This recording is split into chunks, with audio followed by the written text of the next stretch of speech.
It's an At the Office edition of the East Bank Sports Show, serving up the hottest sports takes from right here in Cleveland, Ohio. It's your hosts, Noah, John, and Eric.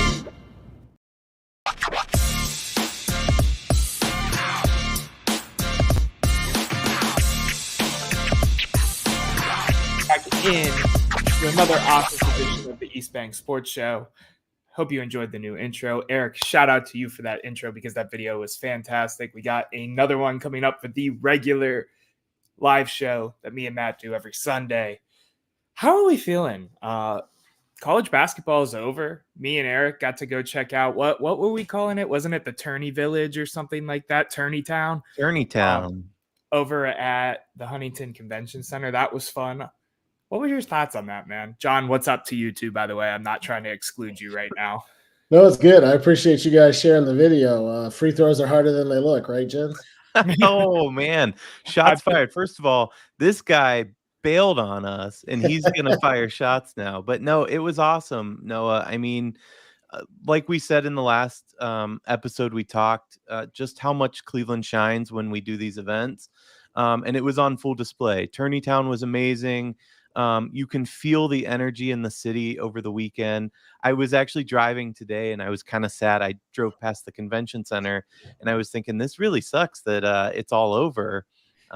Because you could feel that, everything through Monday being the eclipse and opening day. But yeah, everything was incredible. I really enjoyed the time, and the women's final was amazing. Yeah.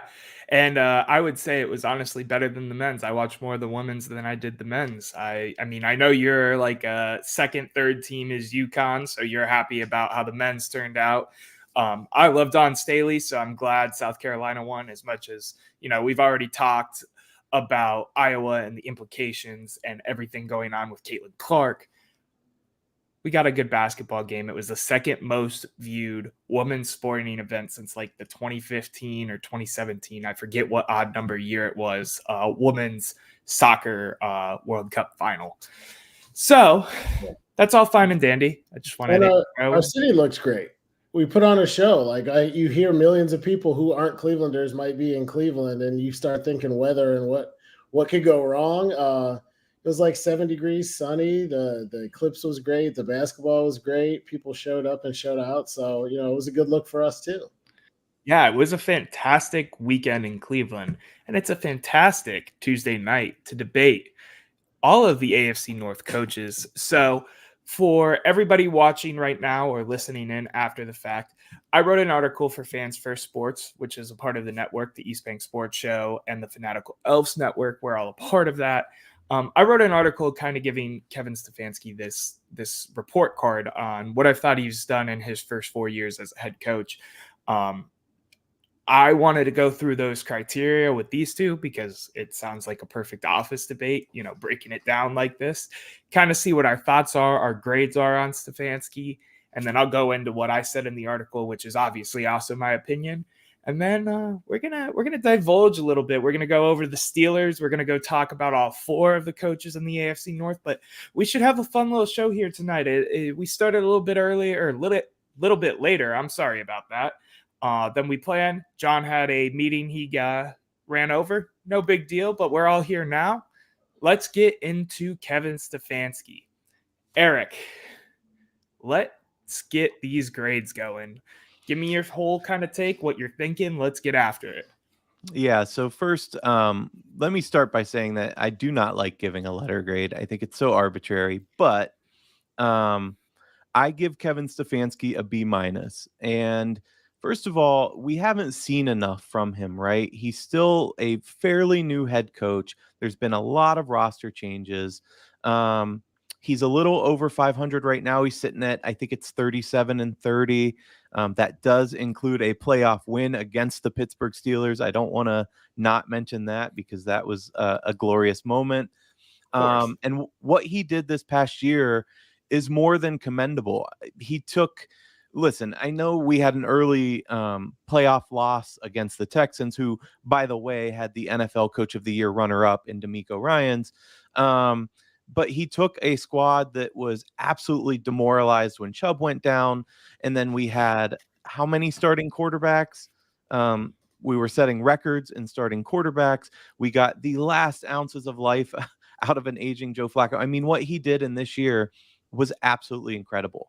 That said, where the B minus part comes in, there are some things that I don't completely agree with and don't add up for me when it comes to Stefanski. His play calling in particular, I think sometimes he doesn't necessarily scheme to the players he has. I think he's a very, very good offensive mind and coach, but I think he gets lost in that sometimes, and we see that on the field. He doesn't in the game, he doesn't manage very well at times. I think that's, again, because he's over involved in the offense.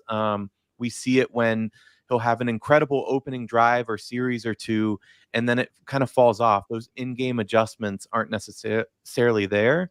My biggest issue is that, and this is a silly one, he's so stoic on the sideline. I want some fire. I want some passion. I want him yelling a little bit. I don't like when things aren't going well. We have a 3 and out and the camera pans to Kevin, and it's like Kitchens all over again with the Denny's menu, just standing there like he looks lost. I'm not saying he is. I think he's a great coach, and I think that there's nobody else out there that I'd really want to see on the sideline right now. There are guys that I'm a big fan of in the NFL. Andy Reid comes to mind first, D'Amico, but I'm really happy with Stefanski, and I think that coaching stability is absolutely the key to success in this league. And I want to see him around for a long time. I like the extensions, the talks around extending Kevin, but the play calling and looking lost on the sidelines, those are the things that they don't sit well with me at times. Yeah, John, go ahead. Yeah, I agree with a lot there and have some additional thoughts. Overall, I think Stefanski is a good fit. He's just what the doctor ordered. When I sit down to think about evaluations, you give letter grades. I agree with you, Eric. It's kind of a funny exercise and tough to do at times because we don't know what we don't know about the future, and I think you have to judge somebody on their whole body of work. But you can give a letter grade by thinking about how they performed against expectations, right? All coaches are not created equal. All teams are not created equal, and different coaches come into different situations with different agendas and different goals. Somebody coming in off of a team that doesn't have a quarterback with no talent, that is struggling to win games, doesn't have the same expectations as someone in, say, the Baltimore Ravens franchise, where they're a little bit more used to winning. I give Stefanski overall an A-. When we think about what he came here to do, and when we think about the status of the franchise since they came back in 99, any coach that's a perennial playoff contender who has playoff wins, who has a winning record, and he's been here for more than 2/3 of a season, I think is in the top 10% of Browns coaches right off the bat. And when you think about what you could expect as a Browns fan, I think he's answered the call. If I told you before the season that Deshaun Watson still wasn't going to play consistently well or consistently, period, and that we were going to go through 4 quarterbacks and Nick Chubb was going to blow out a knee and that we'd rotate offensive linemen like it was our job for that record and for a playoff appearance in a highly competitive AFC and probably the toughest division in the NFL, I don't know how you really knock the guy. I mean, when you look back at the last season and the last 4 seasons, where do you say I expected Kevin Stefanski to be so much better than what he is now? The only reason I gave him an A- instead of an A+ is the play calling. It's one of those things where I think we go 90% of the time, right? If you get 100 play calls, let's say per game, I think he does really well on 95. And then once or twice a Sunday, I look at my wife or my family or whoever I'm watching the game with, and I go, it's 2nd and 1 in the 4th quarter. We're down 2. Don't get too cute. And we run a double reverse with a pass and an option. And I'm like, you needed 3 feet. Like, what are we doing? Somebody throws an interception. The ball gets fumbled. So I think his play calling may have actually cost us a game or 2 this year, not because it was putrid overall. I think there was those moments where it was like, game's on the line. It's winning time. We need 2 yards. Like, let's not get silly. And we got silly and we paid for it. Can I just jump in real quick, John? Yeah. Because I am a big believer, and I mean big believer. 2nd and 2, you always do play action and take a shot down the field because you have the first down. You always go for a long shot there, and then you turn around and hand the ball off on 3rd down. Maybe, and I'll have to go back and look because I have some specifics in mind, but not if there's 2 minutes and 8 seconds left in the game. You're down 2 and you're knocking on field goal range. You don't. You take the yardage. Fair. You know what I mean? And it was. I'm with you. First quarter, or you have a big lead. Why not let it fly? But the other thing that I would say is let it fly with your playmakers, right? Like if you got a wide receiver making a throw, or you count on somebody to catch a toss. It's just high risk, low reward when you have so little to accomplish. But like I said, I'm nitpicking.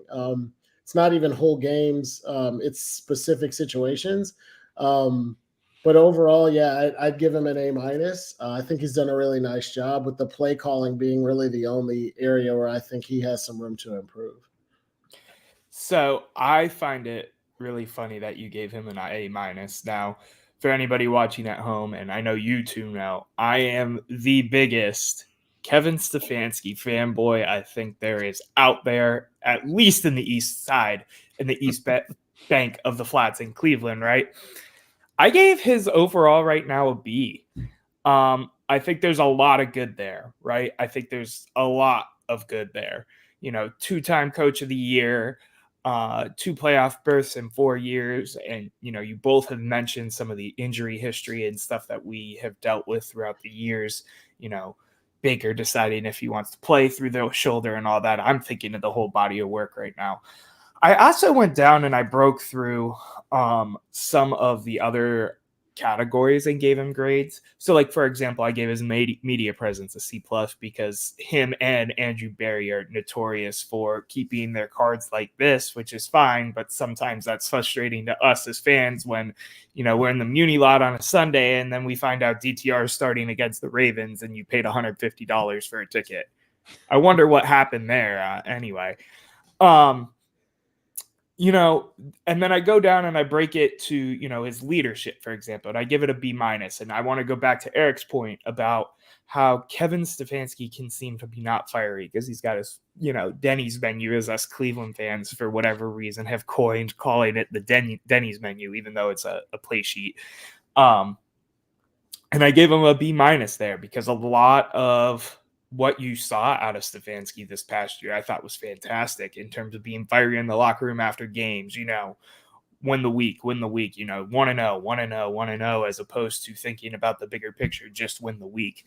Those are some of the things that I really liked out of Kevin Stefanski for the leadership side of everything that we've seen out of him so far. And I could only see that getting better as he gets more and more comfortable and more used to being a head coach. I mean, this is his first head coaching job. He's 4 years in. He has 2 coach of the year titles. Now, really quick on that one point, I wanted to jump in. I think we have an agreement and an alignment on your assessment of those things. Where I fundamentally disagree is that plays into what a head coach needs to be graded on. When you look around the league at some of the other head coaches that were excellent, like, find me one Belichick press conference that was good. One. And that's fair too. And I agree. You know what I mean? And the fire and the passion and some of that stuff too. The players kind of like him.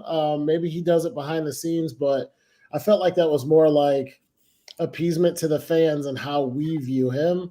But if this guy can take us to the playoffs and win Super Bowls and his press conferences are duds, like, sign me up for that yesterday.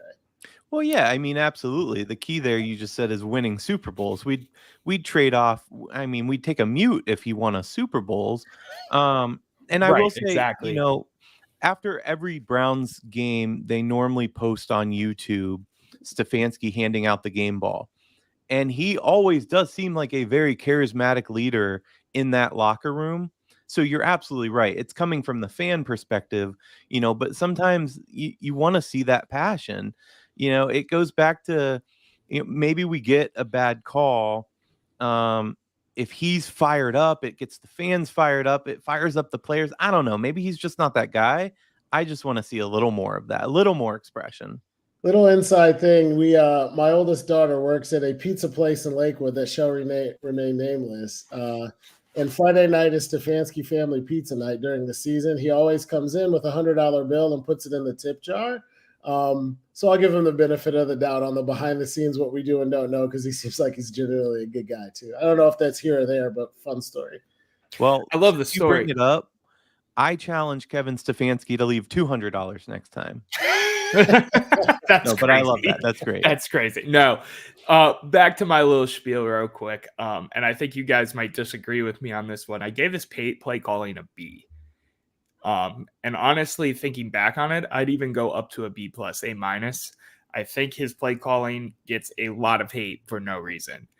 I think a lot of the times, he gets cued on plays and he does the trick play or something like that. And because it doesn't work out, we all get upset. But then you think back to some of those trick plays, like when we'd throw to Jarvis and Jarvis would throw it down the field, back in the 2021, 2020 seasons. And we were all ecstatic and thought it was fantastic just because some of those plays don't work now, whether it be, doing an Elijah Moore end around, which I think never netted a positive yard in the entire last season. But if Elijah Moore busts it for a touchdown, then we're all like, Kevin Stefanski's a genius. It's one of those neither here nor there things. And I think he calls a really good game, especially I think he's going to call a really good game moving into an even more modern offense this year. I want to know real quick before we, keep churning and burning here, what would you guys give him letter grade wise play calling? C. It's hard, man. This is why the letter grade is tough. I think he does a great job 95% of the time. And I think those 3 plays a game that are head scratchers cost us big time. I also think that he is too strong-willed and stubborn to change play calling based on personnel. Like, I'm watching guys who played in the XFL come in and throw the ball 60 times in a game or 52 times in a game. And I'm like, that was the game plan, right? Like, you got PJ in there and you're like, okay, we're going to rally. And he played well. He was San Francisco. He got the win. But, like, bro, you got to mix it up a little bit based on who you have. And I think between that and then that one cute end around when we just need 2 yards, that's the kind of stuff that in critical moments makes it outsized impact, even though it's only a few plays per game. And my rebuttal to that real quick, and then Eric, you can go ahead and give a grade, is what about, I think we say that kind of thing and we're like, why did PJ Walker throw X amount of times? Because I don't know, exact numbers and stats. I'm just going with the hypothetical here. But a lot of those games, I feel like we played down, we were coming from behind. So you have to throw more in the NFL.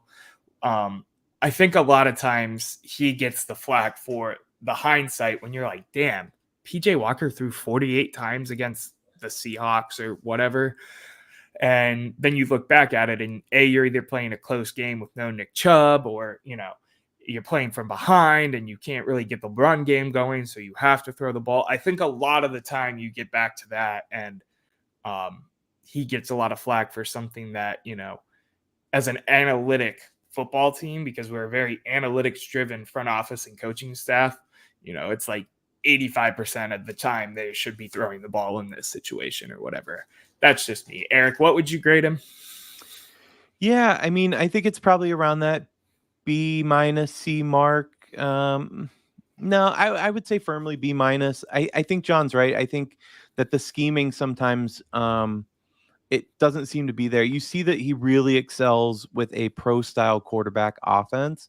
Joe Flacco comes in and it's like not missing a beat. And I think part of that is that's where Stefanski was comfortable. He was, calling the offense for Kirk Cousins for years. I think he likes that style. And I think that John's absolutely right. The cutesy stuff, it's easy to say, Noah, that had that worked, it would have been a genius move. Well, sure, going for it on 4th and 1 from your own 20, if it works, you look like a genius. But when it doesn't work, you have to be held accountable to those plays. And there's times where it feels like he gets lost in the game a little bit, like the game's passing him by a bit. And like we said, this is getting really nitpicky because overall, I do think he's a really good coach. I don't think head coaches should be calling every play on every down either.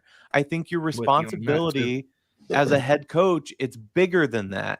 And the fact that he has taken over offensive play calling, he needs to own that, or he's been the guy. He needs to own that.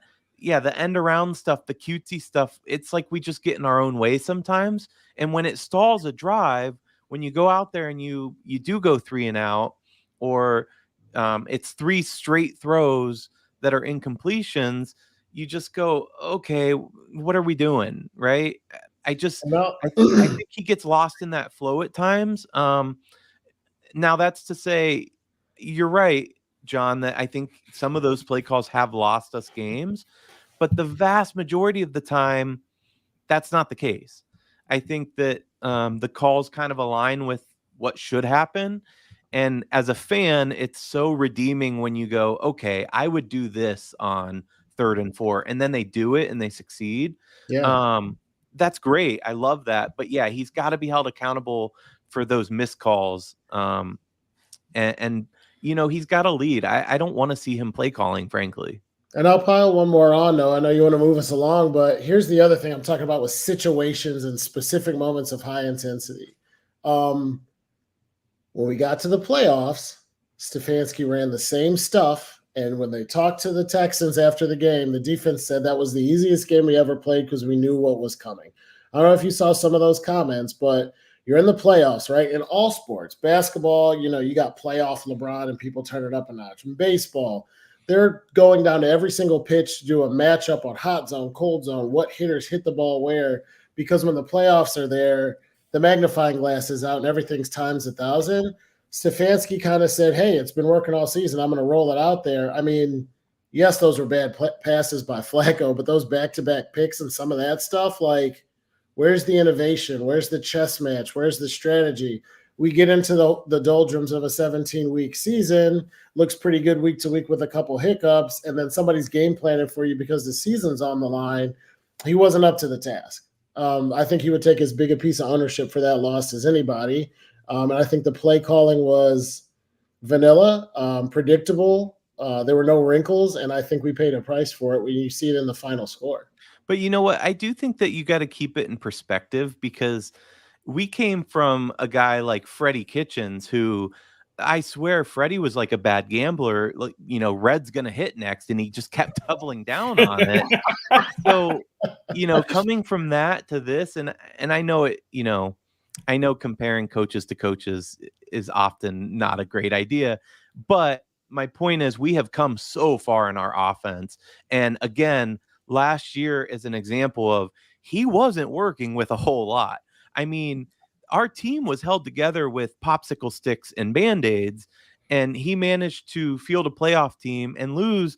I think the Texans are on the rise. I mean, he lost to a really good team. And I don't think that necessarily came down to play calling. Yeah. The Texans looked on the rise against us and then not so on the rise in Baltimore the very next week. And that you took the words out of my mouth too. I was going to say, if the question is Kevin Stefanski a better play caller than Freddie Kitchens? I think we have alignment. I'm comparing him to expectations and to what other people in the division in the league do. I see opportunity for improvement. And I agree with you on that too. I'm also, as much as I am a Kevin Stefanski fan, I'm also a big proponent of the head coach shouldn't call plays. But that's also part of the reason you bring Kevin Stefanski in is because he's such a big offensive mind and he can call plays really well. Supposedly, this is, what they were saying when we signed him back in 2020 to be the head coach of the Browns. So to me, it's like you're stuck in between a rock and a hard place because you want to let him call plays because that's what he's good at. Supposedly, again, I think he's pretty good at calling plays through and through. Or, delegating to whoever your OC is. And I think there's a lot more opportunity for it now, but not when Alex Van Pelt was here. So I'm going to cut us to commercial real quick, and then we're going to come in and talk. Well, I'll lead it in after the break.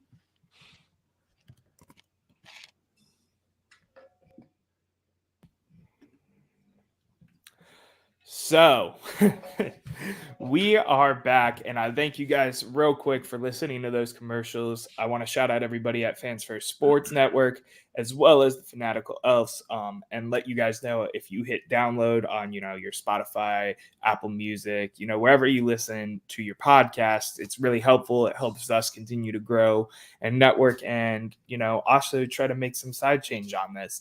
I really appreciate it. Shout out everybody back at the network. That being said, this topic that we're about to get into, as we all kind of start smiling and getting giddy and all that, is kind of the reason this branch show started, I feel like. And honestly, my friendship with these two, I think, started when I first got into my job at Channel 19. It was a debate about a guy that has kind of had our number as Browns fans for years and years and years. And I think he's overrated. John thinks he's one of the greatest of all time. That is not true. Eric thinks, he's the greatest thing since sliced bread. Mike Tomlin is overrated. Agree or disagree? I have been waiting to put this one on paper with Mike's in hand and talking about it live. I have John? no idea how Mike Tomlin can be considered overrated. None. The guy has been to the Super Bowl twice. He's won a Super Bowl. And when you look at the rosters and the talent that he's given, he's consistently exceeded expectations. We were just talking about Stefanski. What's the expectation? Who expected the Steelers to be a 500 team in like any of the last 3 years? Kenny Pickett, Mason Rudolph, like the list of quarterbacks that this guy has had that he's gotten to 8 and 9 wins and 10 wins is unbelievable. I hate the Steelers because I'm a Browns fan, but when you take an objective look at it and say, okay, body of work, if they were just, insert blank team here, they're almost the kind of team you want to root for. I mean, they got this underdog mentality. They play nasty defense. They got one of the best defensive players in the league. They're always prepared. They always have all of their personnel getting the most out of their potential. And the guy has gone to Super Bowls and won a Super Bowl. I don't know who outside of Andy Reid you put in a category of active coaches where you go, hey, Mike Tomlin is definitely worse than this guy. If you're starting a team, I don't know how many coaches I would take ahead of him. I don't know how he could be overrated because he's one of the best active coaches in the league. He's never had a losing season. I'm going to go in first, Eric, because this is very much a John and Noah debate. And then Eric joined, and then a friendship brewed from there. Mike Tomlin's overrated, in my opinion, for a plethora of reasons, right? Yes, I acknowledge the Super Bowls and he was there, but he was there as an assistant coach and then got up there. Those teams weren't exactly under his leadership for the whole, build up to the Super Bowl. I'll push that to the side because at the end of the day, a Super Bowl win's a Super Bowl win, instead of, saying that it wasn't his Super Bowl. Like I would throw at you in the office and try to, stir the pot or whatever. I will say my biggest gripe with Mike Tomlin, aside from anything else, is having those teams when, Ben was damn near his prime. Antonio Brown didn't have CTE and was tweeting about CTE ESPN every day. And Le'Veon Bell was Le'Veon Bell and wasn't on OnlyFans. Eric, shout out to you for knowing about that. I forgot until you reminded me. Got to make your money, I guess. They didn't even make a Super Bowl with those teams is absurd to me. I think it shows a lapse in, I don't want to say coaching. It's hard for me, right? Because I do recognize Mike Tomlin as this coach that, has won, consistently had winning seasons, no matter what in the regular season. But what does that matter when you go and get first round bounced all the time? You have a fantastic team in front of you in the Killer Bees era of the Steelers, and you do nothing with it. You don't get anything out of it. And I know what your rebuttal is going to be. Tom Brady was there. That's fantastic. Eli Manning beat Tom Brady twice. That's it. That's I mean, that is an interesting way of looking at that. I don't. Yeah, I mean, shout out to Eli Manning. The Giants had their number. First of They all, it don't was the get one Patriots and done defense bounds. that let them down, but go on. Yeah, 100%. they don't get one and done bounced. And I know the Killer Bees, it was a good team. It was a really good team. But when you run up against a juggernaut, only one team can win the Super Bowl every year. So to make an AFC championship appearance and lose, and to make an AFC championship appearance and win and lose the Super Bowl, we're saying it like those are, oh, well, you had a good team and you didn't win a championship. So if that's the line of thinking, there are no good coaches in the NFL, including Belichick. I mean, when we bring Belichick back into it, how many Super Bowls did he lose with Tom Brady? 3? So I guess he was a bad coach too. And how could you have all this talent because you lost in a really big game? Like you went 16-0 and lost a football game. Like he must be awful, right? Mike Tomlin to me, Eric, I'm sorry. I know you probably want to get some words in here, so I'm going to let you go after I do this. I promise. Mike Tomlin to me is the master of doing more with less, but less with more. And that doesn't equate to being a fantastic coach to me. Just because you can get some guys like Kenny Pickett, who is god awful, even though all the Steeler fanboys on Twitter thought Kenny Pickett was going to be the MVP or something this year, and now he's in Philly as like the third stringer. That's all fine and dandy. I love that. That's great. That's good for him that they got. I don't love that as a Browns fan. I'm going to rewind for a second. That's all fine and dandy that he can go do that. That's great for him. I'm glad. But when you have rosters that should be making it through the upper echelon and winning a championship and getting a ring, you've done nothing playoff-wise in years. You've done nothing in terms of the regular season other than 9-8, 10-7 sometimes in years. If you're that good of a coach, in my opinion, and you're this glorified, he's great, he's fantastic. I need to see more. I get the front-loaded body of work, but he's been there for how many years? Do you guys know off the top of your head? I didn't have that in my articles. I want to say 15 or 16. I mean, it's been a decade almost. We're coming up on a decade of, nothing. More, yeah. Yeah, but with who at quarterback and with what to do it with. If he's so good, why can't it? If he's so good, I know Eric's got to talk. What I want to come back to then, if Mike Tomlin is overrated, right? I said Mike Tomlin is probably the second or third best coach in the NFL right now. And you're saying he's overrated. I would like to know who out there would do better than him with what he had. And when your list, which it will be, is 3 coaches, one of which isn't even in the league anymore, that's exactly where he should be rated. But go, Eric, you go. You come back.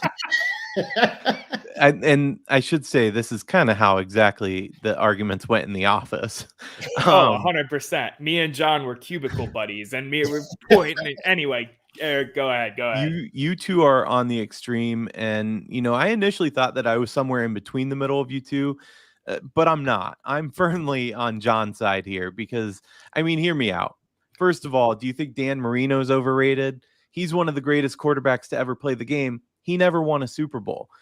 Manning is an incredible player who won 2 Super Bowls, one of which the defense carried him. My point is, it's not easy to win in this league. There's a lot of parity. And sure, I get what you're saying. Those rosters were insane. In 2017, they finished 13-3, and they had Big Ben, they had Le'Veon, they had Antonio Brown, Juju, but games aren't won on paper. And by the way, in that game that they did lose against the Jaguars, they still put up 42 points on offense. So I'm just not sure what you're asking for at that point from a coach. Sometimes it's just not your day. The year before that, they lost to the Super Bowl winning Patriots in the AFC Championship. And the year before that, they lost to the Super Bowl winning Broncos. I believe that was the divisional round. Mm-hmm. What says more about Tomlin for me, it's twofold. It's exactly what you guys were saying. He gets more out of these terrible squads. They had no right being in the playoffs this year. They had no right being there in 21 by the way, they lost to the Chiefs. Tomlin's never had a losing season. His win percentage puts him 10th best among coaches with at least 100 games coached. It's a 633 win percentage. That's above Sean Payton. That's above John Harbaugh. That's above a lot of really great coach names. And, frankly, I think one of the biggest things when it comes to coaching is the leadership. And Tomlin is a leader of men. That's never been a question. Think of the personalities that he's had to manage over the years. Those names that I just listed off, and very not often, maybe Le'Veon Bell's the exception. Not often did you have issues arising from these big names. He leads his men into battle week after week. Listen, I hate the Steelers. I think their fan base is delusional, but Mike Tomlin is by far one of the best coaches in the NFL, period. And John makes the perfect point. Who do you replace him with? If the bar is a Super Bowl and the bar is to keep winning, first of all, Pittsburgh wins. Browns fans should know more than anybody, though, a franchise quarterback doesn't just grow on a tree. So I get it. They missed some of the years. By the way, he did win a Super Bowl with the Steelers. He did go to another 2. Did he lose 2? Yeah. It's not an easy thing to win. I just, for where my money's at, he's one of the best coaches. And when there's talk of replacing him, my first thing is who, and the second thing is, you're not going to find much better out there to lead a group of men. Yeah. And the other couple things I wanted to throw in too, off the field and outside of the coaching, right? We talked a little bit about this, not to take it too far in another direction, but the Rooney family implemented the Rooney rule and hired Mike Tomlin as kind of the prototype for that entire thing. Black coaches are still underrepresented in the league that has as many black athletes as the NFL has. They've moved meaningfully and demonstratively in the right direction since then, but Tomlin couldn't screw this up. They have had 2 coaches since like my dad was in high school, right? You got Chuck Noll, you got Bill Cowher, and then they said Tomlin's the next guy. He came in, won a Super Bowl, went to more, and has never had a losing season. I think there's that piece of it. I think there's also, and let's not turn this into millennials versus Gen Zers, but the later the generations get, the more it's like, what have you done for me lately? And you're a prisoner of the moment. Dynasties do not happen that often in the NFL. So when you sit here and think about like, oh, well, Belichick won 100 Super Bowls because he won 1,000,000 times, and the Cowboys back in the day and the 49ers, I mean, the list of teams that have won more than 4 Super Bowls is very short. The ones that won them in a short period of time is even shorter. I mean, you're talking Cowboys, Packers, Steelers, Cowboys. Like, it doesn't happen that often. Usually there's parity, and you have a bunch of different teams that make it back and back. The Patriots and what the Chiefs are doing now kind of screws up people's mindset because they're thinking, oh, if you're a good coach, you'll just go to 4 straight Super Bowls and win 3 of them. Not true. Not true in almost any other era in NFL history. And when this guy came into the league, you still had like Peyton Manning with the Colts. The Ravens were a juggernaut with Ed Reed and Ray Lewis. You had Brady in New England. I mean, the top heaviness of the AFC was outrageous then. I remember like there's teams that would be like 13-3 and had to go on the road for a wild card game because somebody went 14-2, and there were like 4 teams like that in the AFC. It comes back to like, I don't know what you're looking for from the guy or what you want. Another Super Bowl maybe, but like, how could he be overrated given his body of work and how much he's done with so little in some opportunities? I mean, just look at John's other favorite team, the Bengals. They couldn't win a playoff game to save their life.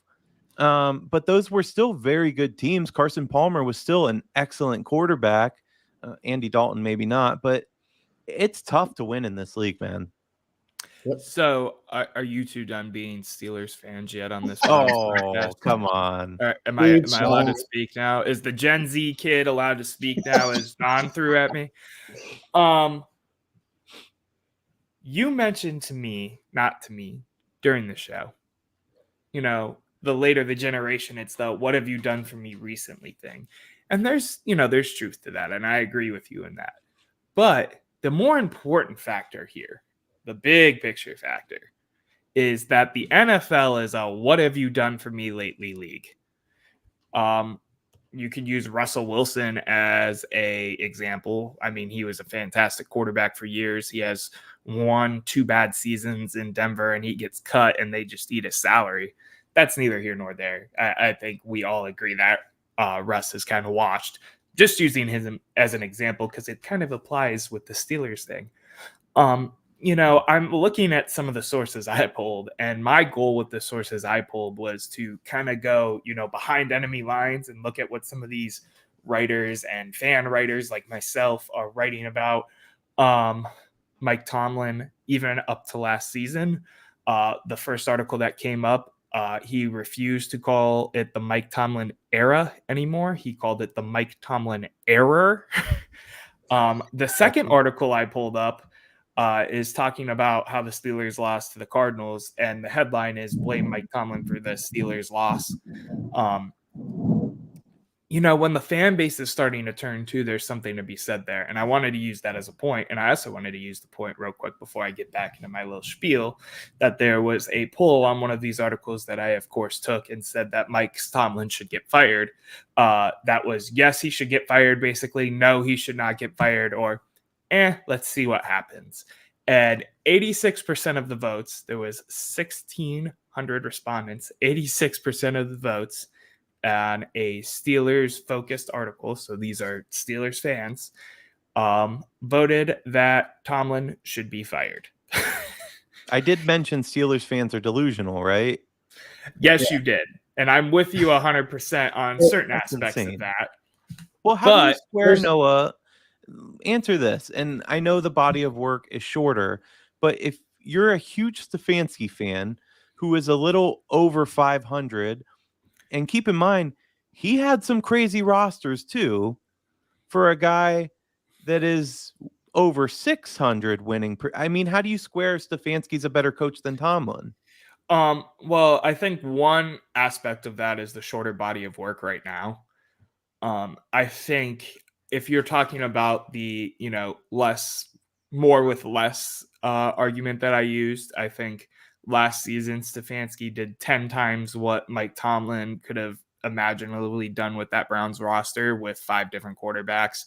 Tomlin isn't an offensive minded guy, so to get anything out of a quarterback, he has to rely on his offensive coordinator, and he has had a track history of not picking great ones. They were chanting "Fire Matt Canada" 2-3 weeks into the season last year. I guess the argument is, yes, I understand Mike Tomlin is good and his implications, with the Rooney Rule and all of that. I understand he's good. I think a lot of the times, and maybe this is me projecting onto John a little bit and you, Eric, calling you guys Steelers fans, is, you hear Steelers fans blow up Mike Tomlin to be like this godlike Bill Belichick coach. And I think he's a good coach at the end of the day, but I think he gets blown up to be a fantastic coach. And I think right now he is otherworldly stale. They are a stale football team. Their defense looks like their defense. Their offenses look like their stale ass offense, no matter who's calling those plays.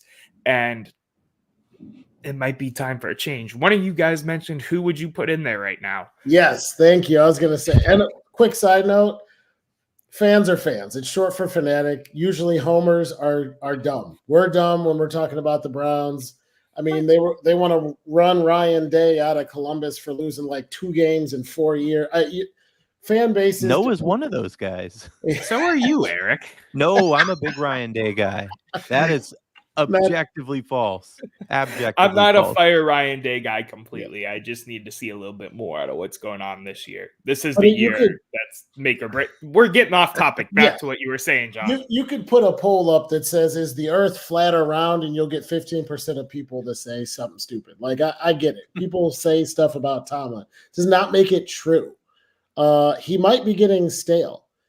That's what coaches do when they hang around for forever. The reason he had the ability to get stale is because he's performed at such a high level for so long that they can't move on. Multiple things can be true at once, but I just don't. I mean, you look, quarterback's the most important position in all of sports, and you look at who he's had at quarterback, and then you equate 10 wins to this guy and tell me he's overrated. I just think it's wild. But let's get into that list because I am anxious to hear if Mike Tomlin got fired tomorrow, who you replace him with, who would do better. Two names that come to mind. The first one being the guy that's been mentioned a few times already in this, Bill Belichick. He has no job right now. Talk about a non-offense guy, but go on. That's fine. He has obviously made things work offensively very well in the past to have as many rings as he does. Which There's a reason he doesn't have a job, by the way, but keep going. That's fair. I think he got stale in New England too, just because he got stale. What did you say? It's a Josh McDaniels cough. The other one that comes to mind is a guy on the Browns coaching staff right now. Mike Vrabel, anybody? You wouldn't take Mike Vrabel if you were a Steelers fan after over what Tomlin? He did? I would take him over Tomlin. No. I'm taking him over Tomlin. If I'm going to fire Tomlin, first of all, I want a guy that coaches exciting football. I think Vrabel is a good coach, but it's boring football. So replacing almost a similar philosophy coach, I don't think you're getting better, number one. I mean, I don't know. That's if I had to pick anybody to replace Tomlin, I'd be at a loss of who I'd pick, to be honest with you. If Andy Reid's not available, I'm keeping Tomlin. And I think before we go too deep into it, saying Tomlin is one of the better coaches of all time and saying he's one of the best 2 or 3 in the NFL today is where we're rating him. And then you're saying he's overrated. And then I'm like, who would you replace him with? And you pull 2 names, one of which is maybe the greatest coach of all time, who's not technically an active coach. I think that's my point. Like if you say, hey, who would you hire who's better? And the first thing you could say is, well, Belichick, and then it gets quiet. That's exactly what I'm saying. Right, but so what I thought I was more so answering people that are available right now, right? If you I mean like blue sky, blank canvas. If you say Mike Tomlin's out, any human being who's alive is on the table. Oh, well, that changes it because I'm a Tomlin fan, but if anybody right now in the NFL is available, yep. I might plug in Kyle Shanahan. I might plug in both Harbaughs. No. I would say Belichick. I would say Andy Reid. Sean McVay. Maybe Sean McVay, and then that's the end of the list. McVay over him every day of the week. I would just go in a polar opposite direction and want a heavily offensive-minded coach, but that's not to say that the results would be better or different. I don't think those coaches we just named gets what Tomlin got out of these teams. I mean, again, when you have a Mason Rudolph at quarterback, what are we even talking about? I mean, to Noah's point, like all these people were listing, he's like, well, what has he done? And the most with the least, Kyle Shanahan hasn't won shit. He keeps getting close and losing. Well, been there wasn't your argument earlier. Right. But that's fine too. No, that's fine too. Has he won a Super Bowl with the 49ers? It's slipping my mind right now. Not one yet, right? No. Not one. Okay. Sean McVay won one in one good year and hasn't done a whole hell of a lot before since. Like to blindly say Sean McVay is better than Tomlin, I think is a laughable too. But at least it's I guess you could make the argument. But like if you're saying what have you done for me lately, his is more recent. But like Tomlin's body of work is better than Sean McVay. That's fine too, but you got to think of what I'm thinking of is the stretch. You know, we're putting Tomlin's been there, 15, 16 years, whatever we said. A lot of these guys haven't even hit a decade there yet. You know, part of my argument too would be, you know, we're comparing Kevin Stefanski to him right now, for example. We've thrown that argument, not as much today, but we have in the past on our own, discussions and whatnot. Stefanski has been a coach in the NFL for 4 years in terms of head coaching. You know, Sean McVay has been less than 10. Shanahan's been less than 10. John Harbaugh. Sorry, guys. John Harbaugh, has been around for a while. I could see the argument against, Harbaugh versus Tomlin. I don't know, man. He doesn't do it for me. He has never, some of the qualms we have with Stefanski, I have with him. I don't see it. I've Here's never the thing, seen it. though. John Harbaugh has won one playoff game. Those guys you just named, Shanahan, McVay, I take them over Stefanski. But I do that immediately. Three of those guys were already in Cleveland, but that's a different story. But if Shanahan, Andy Reid, whatever is your head coach availability, I plug them into Cleveland immediately. In Pittsburgh, I go, I don't know, maybe. I think that tells the whole story. I think the fact that you have to question it, and these are all very good coaches we're talking about. They coach different styles, obviously. The fact that you question it a little bit, where I would plug him right, like a Shanahan, right into Cleveland right now, I think that's all you need to say about Tomlin. Yeah. And a lot of those things too, like the longevity you talk about is exactly a big piece of my point. Like when you say, hey, we can't judge some of these guys. They haven't been there 10 years. They haven't been there 5 years. I'm like, yes, exactly. Like if you say, not to take it too far down another rabbit hole, but if you're like, who's better, LeBron or Wemby? And I say LeBron, and you're like, well, that's because Wemby doesn't have the time. And I'm like, yes, exactly. So he's not better. But I agree with you too. And this is the last point, and I think we're all just going to agree to disagree, and maybe we'll pick it up at another time because we're already at 52 minutes, and I want to get into the one last little topic we have. The Steelers themselves are a very old-fashioned organization, very stubborn, stuck in their ways in terms of moving around. And I'm not saying that's completely a bad thing. I mean, they've had success, decades of success for a reason, and I recognize that. But there has been multiple times now, and the two articles that I referenced, earlier when I was giving my spiel, where the fans are calling for the heads, the talking heads of the bigger world, the ESPNs, the Sports Illustrated, what have you, are saying, oh, it might be Tomlin's last little stint here. I think there has to be something that's said about that. You've won 2 Super Bowls in 16 years, and you've made the playoffs. You've made the Super Bowl one other time. I just think there's things to be said about that. I think the be all end all of this argument, though, is I think he's so polarizing as a coach for us to have this conversation, because I'm not the only one who feels the way I do. You both lean that way. I lean this way. It's, the great choosing sides of every debate ever.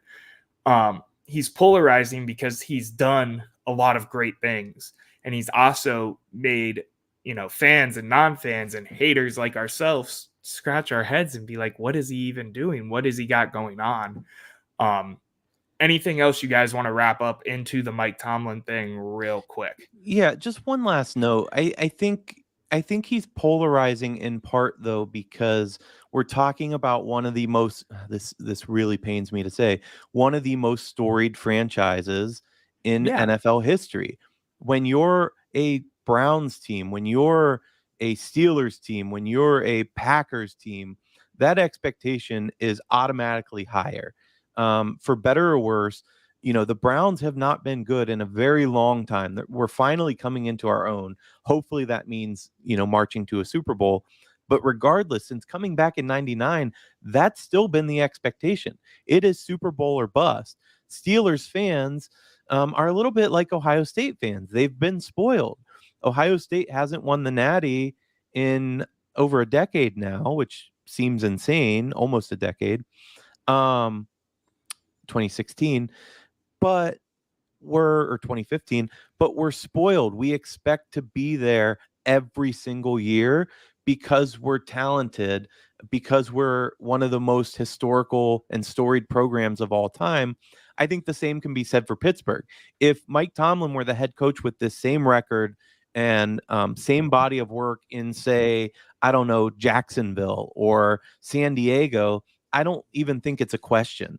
I think he is by far and away considered their best coach of all time. and give the man a contract for as long as he wants. But because we're talking Pittsburgh, the level is just so much higher, whether that's fair to him or not.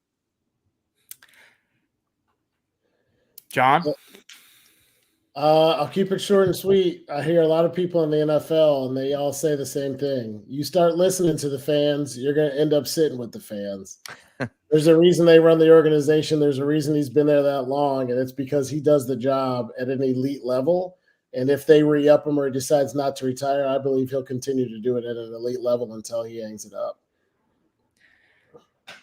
I disagree with both of you. I think he is – I'm going to leave it at mildly overrated for his body of work. Oh, that's a little bit of movement. Yeah, that's a win. I don't know if that's a win. I think that's always been my stance. I've just, always come at it hard and pointed at, every little loophole I could find when we're talking not live on, YouTube, X, Facebook. I think your first statement to me on this whole thing was no coach has ever done less with more. Saying now that he's mildly overrated is because he has done. Look at the kid. I'm not getting into this. I want to switch topics. We could do this again another time if we so please. If the media cycle gets so boring. I want to keep this shorter than we, normally go 20, 30 minutes a topic, just so we can wrap this show up because we're at 56 minutes. Rank the 4 AFC North coaches from worst. So who is the worst coach in the AFC North right now to the best? John, I'm going to let you. Worst coach, Zach Taylor. I don't think he's a bad coach, but he hasn't won the Super Bowl. He has a lot of talent. We'll see. Awful season last year. He's in the cellar for me. I would put Kevin Stefanski at number 3. Solid head coach. I think he's achieved right at expectations, but he's got to take the next step and win a playoff game deep in the playoffs. We got to start thinking AFC Championship there, but good season last year. Number 2 is John Harbaugh.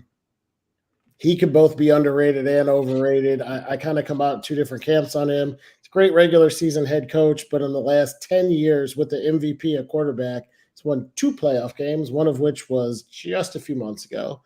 I think he needs to do better with that level of talent. And then I got Mike Tomlin. I just don't see anybody who consistently does as much with as little. I know the fan base doesn't want to give him his due.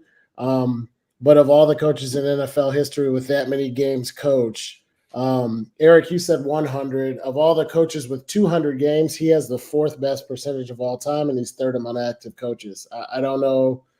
Sorry, he doesn't do anything great with awful quarterbacks in the last 3 years, but or with Big Ben, Antonio Brown, Juju as a rookie, Le'Veon Bell, the Killer Bees, losing to Saxonville, who had one good. All right. Anyway, from this topic. I mean, he won a Super Bowl. He won a Super Bowl, so you can. How long ago? You sound like a Steelers fan. Anyway, Eric, go ahead. Yeah, I mean, if you didn't like John's list, you're not going to like mine. I wrote this down. Noah, you sent us the topics a while ago, and I typed up my list, and it mirrors John's exactly. Where I did not struggle at all was putting Zach Taylor last. I think time will tell on him. He's got some talent, but he's got some issues that he needs to work through down there in Cincinnati. And I think if he can work through those issues, we'll see him as a good coach. And we shouldn't take away the fact that he did lead them to a Super Bowl. Again, not an easy feat, a Super Bowl appearance, not a win, obviously. Not an easy thing to do, but he's last for me. Behind him or next up would be Stefanski. I think that Stefanski's a really good coach for us. I'm really excited that both him and Barry are being extended.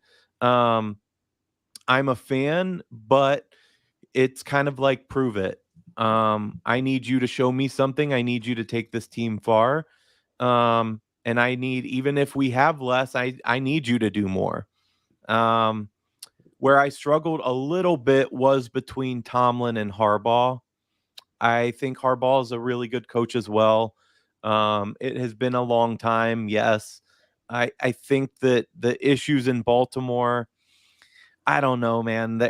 Yeah, on paper they're so good, and you look at a guy like Lamar who's MVP and is unbelievable, but they've had injury issues in the past in playoff runs. Um, Again, it's just not an easy thing, but I do think he's still second to Tomlin. I think Tomlin's the top coach in the AFC. I'm hoping that Cleveland can knock him out, but this year's a really good example where we go, okay, it's ours and Baltimore's division to lose, right? The two of us should no problem. And then we're having conversations about Pittsburgh. I think he is a good coach for all the reasons, all the aforementioned reasons.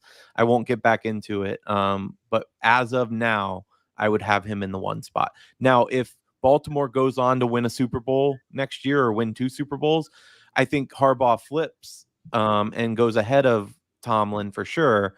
But right now, I think Harbaugh's in second. So I want to know what you've done for me recently. Number 4, I have Zach Taylor. I don't think he's anything special. I never thought he's anything special. I think he has a extremely talented team in front of him right now. I think he is a subject of that as opposed to the players being a subject of him. So I'm not going to get deep into that because all of the points you guys have made, I agree with. Don't come at me. Number 3. Oh boy. Mike Tomlin. Because of the recency, I have Mike Tomlin at number 3. I think Mike Tomlin is a good coach. I have never said that he isn't. However, what has he done recently to bona fide me putting him any higher above the 2 that are obviously going to get mentioned next? You have your fan base, you have your media, you have everyone coming at him, wanting him to leave. And then, we reset and they all love Tomlin again. And then, they start out 2-4 and we hate Tomlin again, like any fan base does. I think Tomlin's good. I think Tomlin's time in Pittsburgh is coming closer and closer to the end.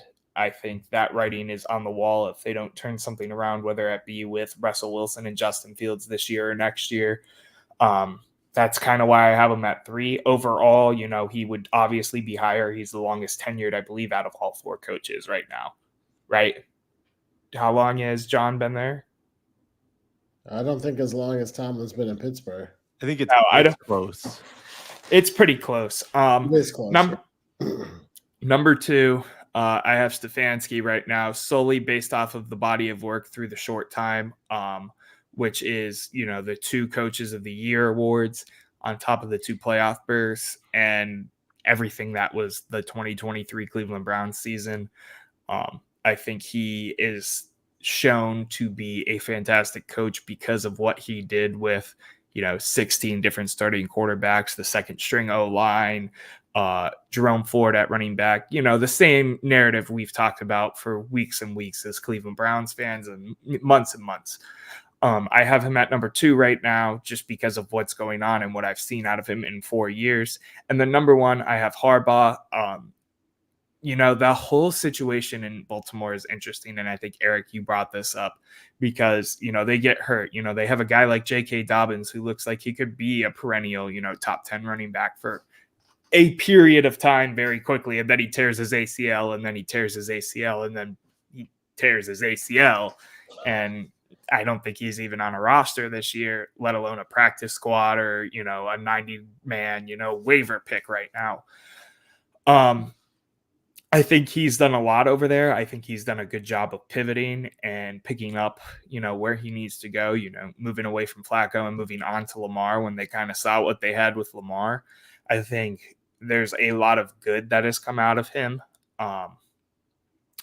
I know what you guys are about to say because, he's one less or whatever. And I agree with you on that. But I think, I'm looking more so at the more recent times, right? And it's hard to put a pin in, where they go wrong. Is it a Lamar problem? Is it an injury problem? Is it a coach? I don't ever think that there's a coaching problem with what's going on in Baltimore as it is a performance issue or an injury issue or something like that. And I think you two would probably agree with me on that, but maybe I'm trying to save myself from being crucified right now.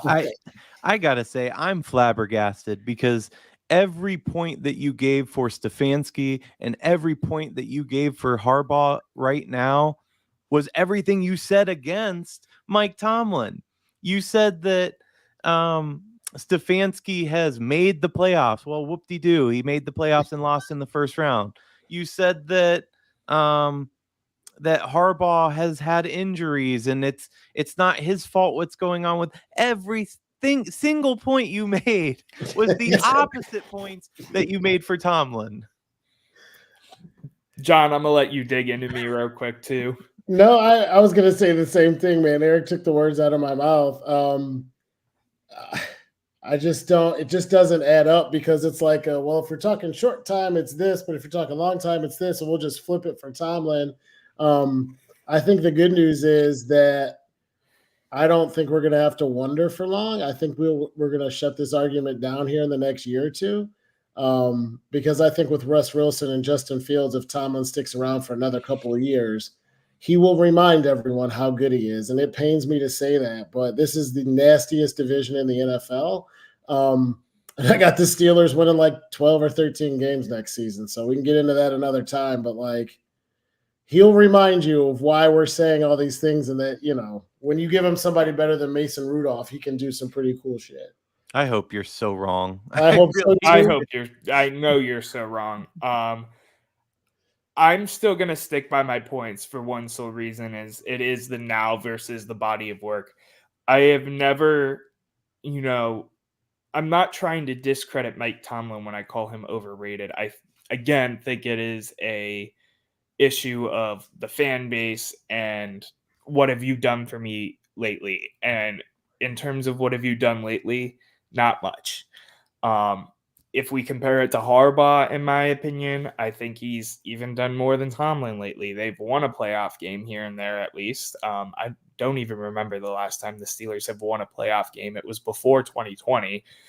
On top of the fact, too, that I lost my point real quick. Regardless, what's going on with Harbaugh and them, it's a different machine to me. It's the now versus then. I just think I could see Tomlin leaving the Steelers sooner rather than later. And maybe he does go somewhere in the NFC or somewhere else in the AFC and picks up a job that, and he shows me that I'm wrong. And if I'm wrong, I'll admit I'm wrong. But right now, I haven't seen enough out of him to be like he is this god tier coach that people make him out to be. We're going to have to keep our eyes on Harbaugh because, like, the Tomlin debate aside, and thinking about the fact that the NFL is what have you done for me lately, and getting less out of a roster with more, the Baltimore Ravens team with the MVP at quarterback is not assembled to win the division and bow out gracefully in the AFC Championship. They got to win a Super Bowl. And I think when you think about expectations, Harbaugh, again, two things can be right at the same time. Harbaugh can be an excellent coach and be not meeting expectations. And I think he's in that weird zone of like, a lot of teams out there would love to have a guy who's going to come in and instantly turn your roster into a 12-win machine. But like, if you're in Baltimore and you're thinking about the window with Lamar, his seat might be getting hot if he doesn't put something together this season. That's an interesting take. And talking about interesting takes, because we're coming up on an hour and 10. What are our final thoughts and takes? Hot takes of the week. Eric, you requested we do this no matter what. I'm giving it to you. What is your hot take, man? Yeah, so this is a hot take and probably a not so popular take here in Cleveland, but I'm really glad that you're wearing that Women's Final Four shirt, Noah, because it illustrates my point. Check out that Final Four logo. I don't know if many people realize this because it is a fairly subtle version of it, but that is a guitar pick. And I am so tired. Here's my hot take. I am so tired of Cleveland being everything rock and roll city. We have the Rock and Roll Hall of Fame, but this is not rock and roll town. Not anymore. Not for a long time. The All-Star game did it for the Guardians. When they held the All-Star game, the logo was a guitar. It's a pick for the women's Final Four. Can't we find something else in Cleveland to make logos based on? First of all, it took someone else pointing it out that it was a guitar pick. I didn't even realize that. I didn't until you just said that, and I bought the t-shirt. I'm so sick of the rock and roll theme. If we bring back a WNBA team, which I am all for, I'm actually going to watch the WNBA draft next Monday because I think that women's sports, there needs to be some more follow through. Let's not name them the Rockers again. I mean, there's better stuff, guys, and I'm tired of it. I'm going to pivot because I've changed my hot take based off of what you said. Okay. Maybe I'm just feeling very combative today after our topics and what we've discussed. My hot take is that if we do get a WNBA team back, it should be named the Rockers because that's what their name was originally. However, I do agree with you that we need to cut the crap with all the rock and roll theme branding. I would have probably not bought this t-shirt if I realized that was a guitar pick sooner because that's how against it I am. Oh, so you agree. When the Guardians come out with their City Connects next month, I swear to God, if it is rock and roll themed, I'm not buying it. If they do anything else, Forest City, the River on Fire, the Cleveland Browns baseball edition, even, which makes no sense. The Cleveland baseball team. Let's go to the Washington, whatever. I'll buy it. By the way, I do think that Cleveland should have a WNBA team. But maybe we don't. I like historical things, but maybe we don't name them the same team that got run out of town, really because of LeBron James. That's a fair take too, but obviously women's sports have picked up in popularity a bunch. John, what's your take of the night? Yeah, it's this is interesting. I'm gonna, a little spice. I'm gonna disagree with both of you. I don't absolutely love the rock thing, but we kind of own it. And there was the Cleveland Rock song and the Drew Carey show. There's a million things that go into this, but cities have identities. And if you don't have a megalopolis like LA and New York, you kind of get one thing, right? You go to Baltimore, you hear about crab cakes. You go to Cincinnati, you hear about chili. You go up to Cleveland, you hear about the Rock Hall. It's hard to make a logo for the Final Four with like reasonable cost of living, friendly people, and a great place to raise a family. Like, I love Cleveland, but like, what else are we going to put on there, right? The Sherwin-Williams building? Like, Forest City, baby. Man. I have been a proponent of the Forest City nickname becoming a bigger part of our branding for so long. What is the Forest City nickname? Our nickname is the Forest City. Forest City Shuffleboard. Yeah. I thought you said Forest City. No, I was like, Akron, Canton, Cleveland, Elyria does not make a good Final Four team either. No. I mean, to your point, though, John, you brought up chili in Cincinnati, and I don't see them making logos with buckets of chili. I mean, come on, can't we be a little more creative here? I have a branded Skyline chili can from an event I went to in Cincinnati because the whole Cincinnati team was so pumped about the chili. And if they get a Final Four, I bet it's in there. No, my spicy take isn't too spicy, but it's a little early, and it's way, way, way, way out there in terms of too soon. I think the Cleveland Guardians are going to win about 95 games, win the division, and make noise in the playoffs. I don't know if that's wild, but I think there's a couple things that I really like. The biggest being the offense and the bats coming around. I think they're going to figure out some platoon, outfield, rotational stuff. And I think even though my heart like literally sank when I heard the news about Bieber, I think we pitch well enough even without him to smoke some of the teams like the Twins and the Tigers. And I think it's going to be a hell of a year, and Vogt's going to win Manager of the Year. They're hitting the baseball. Quick question. I don't know if either of you paid attention to the game tonight. John, did you pay attention to the game tonight? I watched until it was 5-5, and then I had kid taxi service and a few things to do, but I saw a good portion of it. Okay, I wondered if you were still standing by that thought process with, the whole, what was it, Allen tonight? Allen threw five in the first, yeah. But I agree with you. I think our pitching's fantastic. He can have an off night. That's perfectly fine. You guys are nuts. It happens. I've seen Verlander get knocked out of games in the first inning before in his it's 1 of 162. I love the Guardians hitting. I think they could make a push to win the Central.